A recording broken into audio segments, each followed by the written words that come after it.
CMA intermediate वाले students जो भी दिसंबर 26 में प्लान कर रहे हैं अपना ग्रुप वन देने के लिए एंड उनका सब्जेक्ट फाइनेंशियल अकाउंटिंग अभी तक प्रिपेयर्ड नहीं है एंड अब सारे बच्चे स्ट्रेस में आ रहे हैं। बस बचे हैं सिर्फ 4 महीने और उनको लग रहा है मैम हमने फैकल्टी का प्रोडक्ट तो खरीद लिया बट हम उन लेक्चर्स को डेली बेसिस पे नहीं देख पा रहे हैं। तो क्या हमारा सिलेबस दिसंबर तक खत्म हो पाएगा? क्या हम दिसंबर 26 को अपना कंप्लीट सिंगल ग्रुप वन दे पाएंगे? क्या पूरा फाइनेंशियल अकाउंटिंग जो इतना एक वास्ट सब्जेक्ट बनता है क्या वो कंप्लीट हो पाएगा? Yes, to all my CMA intermediate students, मैं आपके पास लेके आई हूँ आज एक कंप्लीट रोड मैप जहां मैं आपको डेट वाइज बताऊंगी कि कब से कब तक आपको आपका पूरा सब्जेक्ट फाइनेंशियल अकाउंटिंग कंप्लीट कर लेना चाहिए, इररिस्पेक्टिव अगर आपने आज से भी पढ़ाई स्टार्ट की। आप कहोगे मैम क्या ये हो पाएगा इतने कम समय में? आराम से हो पाएगा बेटा, मैनेजेबल है। मैं ये नहीं कहूंगी आप बहुत फेवरेबल सिचुएशन में हो या आपके पास बहुत टाइम है, बट यस, ऐसे भी सिचुएशन में नहीं हो जहां आपको लॉस हो जाएगा कि आप उसको कवर अप नहीं कर सकते हो। इसका मतलब आप कवर अप सिचुएशन में हो। ओनली थिंग इज आपको डिसिप्लिन में रहना है। जो भी बातें मैं बोल रही हूँ, जो भी डेट्स मैं आपको दे रही हूँ, जो भी बातें मैं आपसे कह रही हूँ, किस टॉपिक को कितना एफर्ट डालना है, on the basis of that please आप सही तरीके से पढ़िए। तो बच्चों, सही तरीके से पढ़ना, विद इन द टाइमलाइन पढ़ना, रेगुलर बेसिस पे उनके मॉक टेस्ट पेपर्स देना, फिर कंप्लीट मॉक टेस्ट पेपर देना। अगर आपने स्ट्रैटेजी को फॉलो किया जो कि बहुत ही आसानी से आप फॉलो कर सकते हो, तो प्लीज इसको फॉलो करिए एंड देखना कुछ ही समूह में आपका कॉन्फिडेंस आ जाएगा इस सब्जेक्ट में कि यस, फाइनेंशियल अकाउंटिंग मेरे ग्रुप में है। गाइस देखो, ऐसे तो आपके इस ग्रुप में बाकी और 3 सब्जेक्ट्स भी हैं। मैं अपने सब्जेक्ट फाइनेंशियल अकाउंटिंग का एक कंप्लीट रोड मैप दे रही हूँ। अगर आपको बाकी सब्जेक्ट्स का भी रोड मैप चाहिए तो उसके लिए कर देना कमेंट। लॉ का चाहिए तो लॉ, कॉस्टिंग, डीटी, आईडीटी, जिसका भी डिटेल रोड मैप चाहिए कि कब तक आपका कंप्लीट हो जाना चाहिए अगर आप टारगेट कर रहे हैं दिसंबर 26। चलो बच्चों, एक चीज सुन लो। ऑब्वियसली ये बात आपको पता है बट फिर भी मैं कह देती हूँ, financial accounting is the base, financial accounting is the base of your entire group one, group two and even final. क्यों ऐसा बोल रही हूँ मैं? बेटा अगर आप ये सब्जेक्ट्स में आपको मास्टरी होगी तभी आपको डीटी में वो प्रॉफिट कितना आया, लॉस कितना है, क्या सेट ऑफ है, डेप्रिशिएशन अकाउंट्स के हिसाब से कितना है, टैक्स के हिसाब से कितना, ये बातें समझ आती है। करेक्ट। कैपिटल गेन में भी इतने सारी जो चीजें हैं कहीं ना कहीं उसका कनेक्शन अकाउंट से होता है। कॉस्टिंग में बात करूं तो कहीं ना कहीं उसका कनेक्शन होता है। फिर आप जो लॉ पढ़ते हो उसका कनेक्शन कहीं ना कहीं कंपनी अकाउंट से है। तो बहुत सारी चीजें ना इंटरकनेक्टेड है एंड उन सारे इंटरकनेक्शन का बेस बनता है फाइनेंशियल अकाउंटिंग। तो इस सब्जेक्ट का थॉरो होना, कॉन्सेप्चुअली क्लियर होना बहुत इंपॉर्टेंट है आगे के लिए भी। तो अभी फिलहाल आपका टारगेट सिर्फ एग्जाम पास करना नहीं है, इसके बेस को भी पक्का करना है, कॉन्सेप्चुअली भी क्लियर होना है एंड इसके लिए आई am telling you, you have time. Believe in yourself, you have time. अभी आपके हाथ से टाइम निकला नहीं है। करेक्ट। एंड दूसरी चीज, एक वास्ट सब्जेक्ट है, इसमें प्रैक्टिस बहुत लगता है। अब आप कहोगे मैम अभी तो आपने कहा टाइम है, मैनेज हो जाएगा, ऑन दी अदर हैंड आप कह रहे हो वास्ट सब्जेक्ट है, बहुत प्रैक्टिस लगेगी। गाइस वही तो मैं कह रही हूँ, अभी जितना टाइम है उसमें ये वास्ट सब्जेक्ट हो जाएगा और उस वास्ट सब्जेक्ट के नंबर ऑफ न्यूमेरिकल्स भी इस टाइम में हो सकते हैं। सिर्फ एक चीज आपकी तरफ से चाहिए मुझे, डिसिप्लिन। डिसिप्लिन। एक और चीज मैं आप सारे बच्चों से कहना चाहती हूँ, क्या ये डिसिप्लिन लाना मुश्किल है? बिल्कुल भी नहीं। आई नो आप में से मैक्सिमम बच्चे रिकॉर्डेड लेक्चर्स देखते हैं आजकल। यस, आई डोंट डिनाई कि आप रिकॉर्डेड लेक्चर्स देखते नहीं होगे, 100% देखते होगे, बट थोड़ा सा आपका मोमेंटो नहीं आता, आप लेट गो कर देते, कल कर लेंगे, कोई बात नहीं, 2 दिन के बाद 4 चैप्टर या 4 सेशंस एक साथ कर लेंगे। इसी मोमेंटो को मेंटेन करने के लिए मैं आपको डेडलाइन देने आई हूं and I am telling you follow this deadline. I am promising you आपका फाइनेंशियल अकाउंटिंग एग्जाम से पहले कंप्लीट होके, रिवाइज होके, मॉक टेस्ट पेपर करवा के छोड़ूंगी। सिर्फ आपको मेरी बात याद रखनी है। चलो एक बार मैं फटाफट बता देती हूँ जनरली आपका सिलेबस कैसे है। फटाफट अगर आप देखेंगे, ये जो फर्स्ट 12 चैप्टर्स है, ध्यान से देखो, आई नो आपको पता भी होगा बट फिर भी मैं बता देती हूँ। जो फंडामेंटल्स की बात करता, यहां तक फंडामेंटल्स है, फिर स्पेशल ट्रांजैक्शंस की बात करता and then comes your final accounts of proprietorship, NPO. अगर आपको याद हो ये सारे चैप्टर्स आपने फाउंडेशन में पढ़ रखे, करेक्ट। तो कहीं ना कहीं आउट ऑफ 20 चैप्टर्स, ये 15 चैप्टर इधर और ये 5 चैप्टर बच्चों इधर, अगर आप देखेंगे टोटल 20 चैप्टर्स में ऑलरेडी 12 चैप्टर्स तो पहले अपने फाउंडेशन में कहीं ना कहीं पढ़ रखे। चलो अगर आपकी डायरेक्ट एंट्री भी है, कोई 11 12 में पढ़ रखा होगा, सुन रखा होगा, देख रखा होगा। तो बेटा आप मुझे एक बात बताओ, 20 चैप्टर में 12 ऐसे चैप्टर्स हैं जो आपने पहले देख रखे हैं, कर रखे हैं, ठीक है, उतने डिटेल में नहीं कर रखा है, बट कॉन्सेप्चुअली क्लियर हो तभी तो एमसीक्यू अटेम्प्ट कर पा रहे हो। तो क्यों ना बेटा अपने पुराने स्ट्रेंथ को और आने वाले नए चैप्टर में अपने नॉलेज को अगर अपग्रेड करना है तो डेडलाइंस को फॉलो करो, और ये डेडलाइंस मैनेजेबल है। तो मैंने क्या किया, ये जो टोटल 20 चैप्टर्स है ना, इसको मैंने 4 मेजर कैटेगरी में डिस्ट्रीब्यूट किया।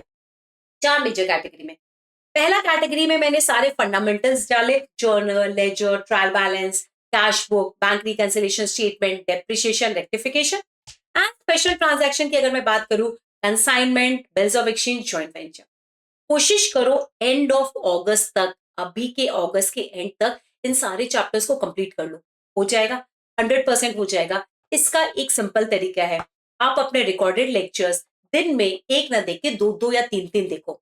मुझे ऐसा लगता है हार्डली ये पूरे के पूरे चैप्टर्स अगर किसी भी फैकल्टी ने रिकॉर्ड किया होगा तो 25 लेक्चर्स से ऊपर गए नहीं होंगे।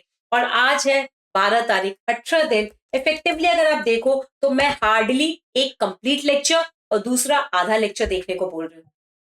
Manage it, I am telling you, ये मैनेजेबल पार्ट है, आराम से हो जाएगा। एंड जब आप इसको कर लोगे उसके बाद इमिडिएटली आपको क्या करना है, फटाफट बताओ क्या करना है, आपको देना है इसका मॉक टेस्ट पेपर।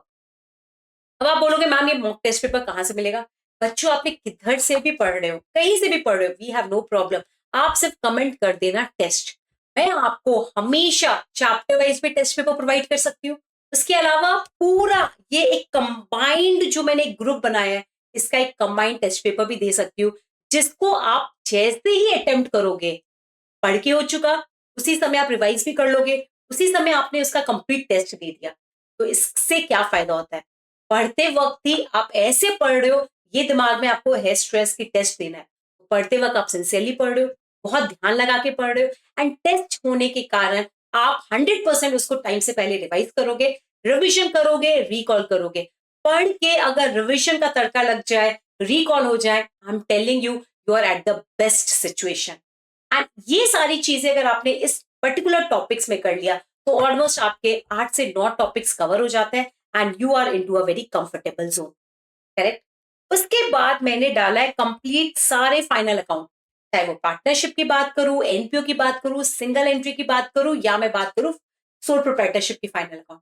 बच्चों अगर आपको पता है सब इंटरकनेक्टेड है, सबका करने का तरीका सेम, सब में बातें सेम, सिर्फ छोटे मोटे मॉडिफिकेशंस है, छोटे मोटे एड ऑन्स है। गाइस ये बहुत डिफिकल्ट नहीं है, बट ये बहुत इंपॉर्टेंट पार्ट है। इससे almost I am telling you 40 to 50 marks का कवरेज हो सकता है। यहाँ से पार्टनरशिप का एक 14 मार्क्स का क्वेश्चन, सिंगल एंट्री का एक 14 मार्क्स का क्वेश्चन, या कोई भी एनपीओ का, तो आपके 28 मार्क्स इधर हो गए। एमसीक्यूज मान लो, पार्टनरशिप का गुडविल कैलकुलेशन या कुछ ना कुछ ऐसा होता है, तो कहीं ना कहीं ये 40 मार्क्स का तो पेपर बनता ही बनता है। इंपॉर्टेंट है, टाइम लगा के पढ़ो, बिल्कुल घाई नहीं है। ये पूरा फुल सितंबर एकदम शिद्दत से मन लगा के पढ़ो। And I am telling you, अगर आप में से किसी भी बच्चे को लग रहा है कि मैम रिकॉर्डेड में हम फोकस नहीं कर पाते, हम बहुत डिस्ट्रैक्ट हो जाते हैं, आपके लिए मैं एक अच्छी न्यूज दूं, कल से ही यस, कल क्या तारीख है, 13 तारीख, 13 तारीख से ही मेरा लाइव बैच तो ऑलरेडी पहले चालू हो गया है, मैं ये नहीं कहूंगी, बट आप इस 13 तारीख को जो कल से लाइव बैच में मैं चैप्टर लेने वाली हूँ वो यही स्टार्ट होने वाला है। तो कल से जो लाइव बैच में मेरा चैप्टर स्टार्ट होने वाला है, वो स्टार्ट होने वाला है फाइनल अकाउंट, जो मैं एकदम बेसिक से लूंगी। तो अगर आपको लग रहा है कि रिकॉर्डेड में आपको उतना एनर्जी नहीं आती, उतना डिसिप्लिन नहीं आता, कोई बात नहीं, पुराने जो चले गए उनका रिकॉर्डेड देख लेना। अब भी जो ये most important and maximum weightage hold करने वाला चैप्टर है ना बच्चा, इसका आप लाइव भी देख सकते हो, उसके लिए आप हमारे लाइव बैचेस ले सकते हो। तो गाइज अगर आप डिसिप्लिन में आना चाहते हो, नहीं आ पा रहे हो, तो एक आधा चैप्टर्स लाइव बैच में कर लो, ताकि एक मोमेंटम बिल्ड हो जाएगा। फिर आप अपने हिसाब से अपने रिकॉर्डेड लेक्चर्स देख लेना। इसको मैं पूरा 1 महीना दे रही हूँ। एंड अगेन, सिंस ये बहुत इंपॉर्टेंट है, यहां पर मैं कहूंगी हर चैप्टर वाइज टेस्ट पेपर देना, हर चैप्टर वाइज टेस्ट पेपर देना, सिंगल एंट्री का अलग, एनपीओ का अलग, सिंगल फाइनल अकाउंट का अलग, पार्टनरशिप के एडमिशन का अलग, रिटायरमेंट का अलग, डेथ का अलग। तो अगेन पढ़ के रिवाइज किया, रिकॉल किया, टेस्ट दिया, तो आप देखो सितंबर में ही आपका पढ़ के भी हो जाएगा, रिवाइज करके भी हो जाएगा, टेस्ट दे के भी हो जाएगा। करेक्ट। फिर एकदम छोटा सा पार्ट है, easy PG, accounting standard and lease. उसको हार्डली आप अक्टूबर के 5 दिन में कर लोगे, मुझे पता है, बिल्कुल भी डिफिकल्टी है, मैनेजेबल है। आपका अकाउंटिंग स्टैंडर्ड इतना डिफिकल्ट है ही नहीं। एक तो अकाउंटिंग स्टैंडर्ड्स जो है वो इजी वाले हैं, तो आप आराम से मैनेज कर सकते हो, उसको मैक्सिमम 5 दिन में कर लेना। अगर आप ये पार्ट भी मैनेज कर ले तो ना बेटा, कहीं ना कहीं पेपर का 70% आपने कवर कर लिया है। And I am telling you 70 cover कर लिया बच्चों। बच्चे हुए चैप्टर्स आपको सिर्फ और सिर्फ मैं कह रही हूँ 10 दिन में कर लेना, 15 दिन कर लो। चलो, branch hire purchase department insurance, इसको मैं दे रही हूँ 15 दिन। 5 अक्टूबर से 20 अक्टूबर में कोशिश करो ये बचे हुए यूनिक टाइप ऑफ अकाउंट्स के जो चैप्टर्स हैं जो आप पहली बार पढ़ोगे वो कर लेना। एंड ये छोटे छोटे आराम से हो जाता है। Branch department hire purchase insurance बहुत ही simple, easy going, manageable chapters है। 15 दिन में आराम से हो जाता है। इनके सम्स बहुत लेंदी नहीं होते, बहुत टाइम नहीं लगता, कम समय में होता है। एंड बस कॉन्सेप्ट क्लैरिटी होनी चाहिए। तो गाइस मैं आपको और अभी भी कह रही हूँ बेटा, 20 अक्टूबर तक अपना फाइनेंशियल अकाउंटिंग आराम से कर लोगे। बट यस, आपको उसके लिए सिंसियर होना पड़ेगा, डेली पढ़ना पड़ेगा। अगर आप रिकॉर्डेड लेक्चर्स में डिस्ट्रैक्ट हो रहे हो तो अभी भी ऑप्शन है, हमारे लाइव लेक्चर्स को ज्वाइन कर लीजिए। सारे फैकल्टी के लाइव बैचेस चल रहे हैं, आप वहां से आने वाले चैप्टर्स में तो डिसिप्लिन में आ जाओगे, और पुरानी चैप्टर्स को आप अपने कन्वीनियंस से रिकॉर्डेड देखते रहिए। यस। अब यहां हुई बात एक बार पढ़ने की, बट सिर्फ पढ़ने से काम तो चलता नहीं है बेटा। अब मैं क्या चाहती हूँ, आप 20 अक्टूबर से लेकर 20 नवंबर तक कंप्लीट फोकस करेंगे रिवीजन में। और बच्चों इस रिवीजन में करते कैसे, आपको बस मैं एक अपनी बुक बताती हूँ किस तरीके से हमने बच्चों को पढ़ाते वक्त ही बता दिया था। गाइस अगर आप देखोगे, मैं थोड़ा सा सम्स की क्वेश्चन बैंक पे दिखा देती हूँ। अगर आप देखोगे मेरे बुक में ना ऐसे 3 ऑप्शंस दे रखे हैं। रिवीजन 1 में क्या करना है, रिवीजन 2 में आपके क्या क्या चॉइसेस होने चाहिए, रिवीजन 3 मतलब लास्ट डे रिवीजन। रिवीजन 1 में कहती हूँ पढ़ने के साथ जो आप रिवाइज करके टेस्ट देते हो वो आपको 100% पढ़ना चाहिए, कुछ सेलेक्टिव नहीं पढ़ना चाहिए। I don't believe in the selective studies as of now. करेंगे ना सेलेक्टिव भी बताऊंगी ना, बट कब, अक्टूबर नवंबर में। अभी काय को सिलेक्टिव चाहिए बेटा, अभी पूरा पढ़ना है। तो पहले जब मैं पढ़ाती हूँ तभी मैंने बच्चों को क्लियर बोल दिया है कैसे आपको पढ़ना है, कैसे आपको मॉक टेस्ट पेपर देना है। तो ये बातें ऑलरेडी आपके हो गई है। कब तक, 20 अक्टूबर तक। 20 अक्टूबर से लेकर मैं बात कर रही हूँ 20 नवंबर तक, जब आपका क्या स्टार्ट होगा, रिविजन 2। यहाँ सारे सम्स नहीं सॉल्व करने हैं, वही जो मैंने क्लास में बोले हैं, जो मेरे सारे बच्चों को तो ऑलरेडी पता है। सिर्फ रिविजन 2 वाले सम सॉल्व करो, और जो नोट्स मैंने लिखाए हैं बस वो गो थ्रू करना है। That's it, that's it, is the point clear. उसके बाद आपको क्या करना है, 20 नवंबर से लेकर 30 नवंबर तक आपको मॉक टेस्ट पेपर्स देने हैं।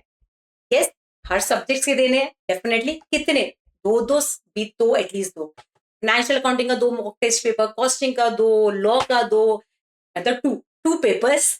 टीटी का एटलीस्ट 2 पेपर तो देना ही चाहिए, and same for IDD.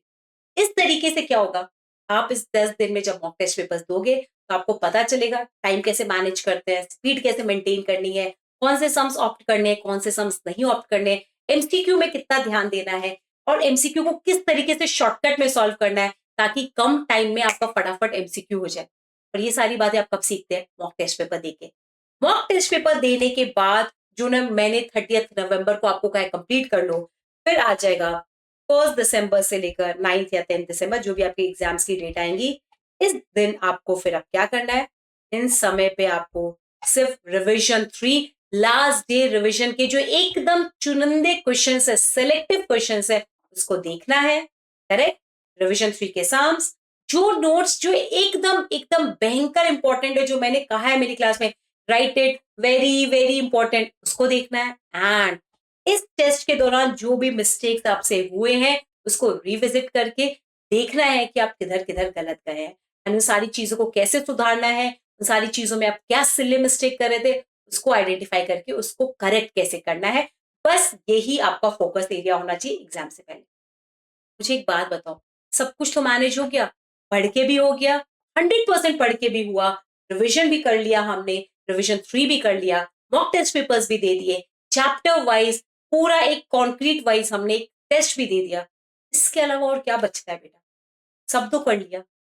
Guys, डरने, बार बार हमें डर लग रहा है, हमें डर लग रहा है, ये एक बार साइड करो। इसको बार बार सोचने की जगह आप अपना पूरा एफर्ट, पूरा टाइम पढ़ने में लगाओ और स्ट्रैटेजी फॉलो करो। Stick to your dates. हाँ, अगर बच्चे बहुत सारे कहते हैं मैम आपने ये डेट दी, अगर हम 20 अक्टूबर तक ये डेट को नहीं फुलफिल कर पाए, हम यहाँ तक चैप्टर्स को नहीं पहुंचा पाए, गाइस टेंशन मत लो, इसी सीक्वेंस में पढ़ो जो सीक्वेंस कहा है। अगर कुछ ऐसा हुआ कि आपने यहां तक कर लिया, ये वाला पार्ट नहीं हो पाया, कोई बात नहीं, बाद में मैं वापस एक वीडियो बना के दूंगी जहां मैं बच्चों को बताऊंगी अगर आपका यहां तक पढ़ के हो गया है, आगे का पढ़ना बाकी है, उनमें से क्या मोस्ट इंपॉर्टेंट है जो आपको पढ़ना है। बट अगेन उसके लिए आप अपने कन्वीनियंस से कमेंट में जरूर लिख दीजिएगा कि मैम ये वाला टॉपिक फटाफट शॉर्टकट में बता दीजिए। बट फिलहाल नो शॉर्टकट, ये सारे शॉर्टकट, कम टाइम में फटाफट रिवीजन, ये सब हम कब फॉलो करेंगे? एग्जाम से पहले। अभी फिलहाल यू हैव एम्पल टाइम, पूरा स्टडी करो, फाइनेंशियल अकाउंटिंग का बेस बनाओ, and yes you can do it. Just believe in yourself, be focused, be discipline. Yes, उसके अलावा भी अगर आपको कोई और डाउट है, कमेंट बॉक्स आपका है, कमेंट बॉक्स में प्लीज कमेंट करिएगा। मैं और मेरी पूरी टीम आपके लिए कंटिन्यूअस सीएमए रिलेटेड, चाहे ग्रुप 1 हो, ग्रुप 2, फाइनल का ग्रुप 3 हो या ग्रुप 4, उसके रिलेटेड, उसके गाइडेंस के रिलेटेड लगातार वीडियो बना रहे हैं। यस, थैंक यू ऑल बच्चों, मिलते हैं इसी तरीके से। Bye everyone.